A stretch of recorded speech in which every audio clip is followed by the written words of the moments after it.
और अपना magic use नहीं कर सकता था। एंड दांते समझ जाता है कि यामी सर को ये हल्के में नहीं ले सकता। दांते फिर एक बड़ी सी चट्टान को यामी सर की ओर सुपर स्पीड में भेज देता है, जिसे यामी सर अपने डार्क स्लैश से काट देते हैं। एंड फिर दांते अपनी खुद की एक स्वॉर्ड बनाकर यामी सर से भिड़ने लगता है। लेकिन ऑब्वियसली भाई यामी सर की स्क्वाड स्किल के बारे में तो तुम जानती होगे।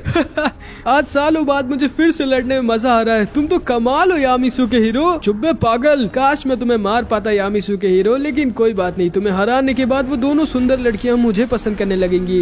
दांते अपनी सुपर स्पीड का यूज कर रहा होता है एंड यामी सर को इनके डार्क रूम में फंसा दिया होता है अपनी ग्रेविटी मैजिक की मदद से। लेकिन तभी यामी सर बोलते हैं माना जोन। एंड जैसे ही दांते 1 मिली सेकंड के लिए रुकता है, यामी सर अपनी स्वॉर्ड को दांते के आर पार निकाल देते हैं। भाई दांते को यकीन नहीं होता कि ये क्या हुआ, यामी सर इतने ज्यादा फास्ट है क्या। एंड पहली बार दांते अपना इतना सारा देखता है। एंड फिर यामी सर इससे बोलते हैं मेरे रहते तुम मेरी स्क्वाड को छू भी नहीं सकते। एंड फिर इधर हम देखते हैं लोरो पेचिका बहुत टेंशन में होती है, लेकिन तभी एक डार्क डिसाइपल याइन के पास आ जाता है। लेकिन ये तीनों तुरंत ही इस एक डार्क डिसाइपल को आसानी से निपटा देती हैं। लेकिन भाई ये तीनों डार्क डिसाइपल लक, चार्मी और लियो के ऊपर बहुत भारी पड़ रहे होते हैं, क्योंकि ऑब्वियसली भाई इन लोगों के पास डेमन की पावर होती है। एंड लक का सामना जिससे हो रहा होता है ना, वो अपनी बॉडी को जब मन करे बहुत ज्यादा सॉफ्ट और जब मन करे बहुत ज्यादा हार्ड कर सकता था। एंड इसके डेमन पावर की वजह से ये और ही ज्यादा स्ट्रॉन्ग हो गया था। एंड तब ये लक से कहता है आखिर जब मुझे हार्ट किंगडम का एक गार्डियन नहीं हरा पाया तो फिर तुम मुझे क्या हराओगे लड़के। लक बहुत ज्यादा इंजर्ड हो गया था, लेकिन ये हार नहीं मानने वाला था भाई, क्योंकि इसे लड़ने में ना बहुत मजा आ रही थी। एंड तब भाई लक अपना नया और स्ट्रॉन्गेस्ट अटैक लाइटनिंग कैरानोस का यूज कर देता है। एंड भाई खुद को पूरा का पूरा एक गोली की तरह इस डीमन के आर पार निकाल देता है। एंड इस तरह लक इस एक डार्क डिसाइपल को तो हरा देता है। एंड फिर इधर हम लियो को देखते हैं, जिसका सामना एक ऐसे डार्क डिसाइपल से हो रहा होता है जिसके पास long range sniper devil magic होता है, जिससे ना ये अपने मैजिक प्रेजेंस को गायब कर सकता था। और ये दूर से लियो के ऊपर बहुत ही ज्यादा खतरनाक अटैक से अटैक कर रहा होता है, जो कि किसी भी डायरेक्शन से आ रहे होते, कभी भी आ रहे होते और बहुत ही ज्यादा फास्ट आ रहे होते हैं। लियो ना चाहकर भी इनसे बच नहीं सकता था और छुप भी नहीं सकता था, क्योंकि इसकी डेविल आइज हर तरफ से लियो को देख रही थी। मैं चाहूँ तो तुम्हें एक अटैक में मार सकता हूँ, लेकिन मुझे लोगों को तड़पा तड़पा कर मारना बहुत पसंद है। एंड लियो को ना कंटिन्यूअसली इसके अटैक्स लग रहे होते हैं। लियो बहुत ज्यादा इंजर्ड होता जा रहा होता है। एंड बेचारा लियो कुछ कर भी नहीं पा रहा होता, क्योंकि इसे दिख ही नहीं रहा होता, इसे पता ही नहीं था कि आखिर ये छुपा कहाँ है। एंड ना तो लियो भाग सकता था, क्योंकि इसका टीचर यहाँ पर बहुत ज्यादा इंजर्ड पड़ा हुआ था। लियो को बार बार इसके बहुत ज्यादा खतरनाक अटैक चारों तरफ से लग रहे होते हैं और इसके हर एक अटैक बहुत ही ज्यादा दर्दनाक और खतरनाक होते हैं। एंड तो अभी लियो समझ जाता है कि वो ऐसे इसे नहीं हरा सकता, तो अगर इसने जल्दी कुछ नहीं किया तो ये और इसके टीचर दोनों मारे जाएंगे। इसीलिए तभी लियो तैयार हो जाता है एक बहुत बड़ा रिस्क लेने के लिए। ये अपनी पूरी मैजिकल पावर का यूज कर एक बहुत ही बड़ा मैजिक सर्कल बना देता है, जो कि इस पूरे के पूरे एरिया को घेर लेता है। क्योंकि ऑब्वियसली भाई इसके पास बहुत ज्यादा मैजिक होता है, क्योंकि एक रॉयल फैमिली का होता है, इसीलिए इसका मैजिक सर्कल हद से ज्यादा बड़ा होता है। एंड ये बेचारा डार्क डिसाइबल भी इसी सर्कल के अंदर फंस जाता है। एंड लियो भाई इस पूरे के पूरे एरिया को अपने फायर मैजिक से एक वोल्केनो बना देता है, जिससे डार्क डिसाइपल जल जाता है और जोर जोर से चिल्लाने लगता है। एंड इसकी आवाज को सुनकर लियो इसे ढूंढ लेता है और फिर इसकी बैंड बजा देता है। एंड इधर हम देखते हैं चार्मी और इस डार्क डिसाइपल की बहुत ही भयानक फाइट हो रही होती है। एंड चार्मी बहुत गुस्सा होती है, क्योंकि ना तो इसने इसके टीचर को अधमरा कर दिया होता है, बल्कि साथ ही साथ इसने इतने बड़े जंगल को भी जला दिया होता है, जहाँ से चार्मी रोज टेस्टी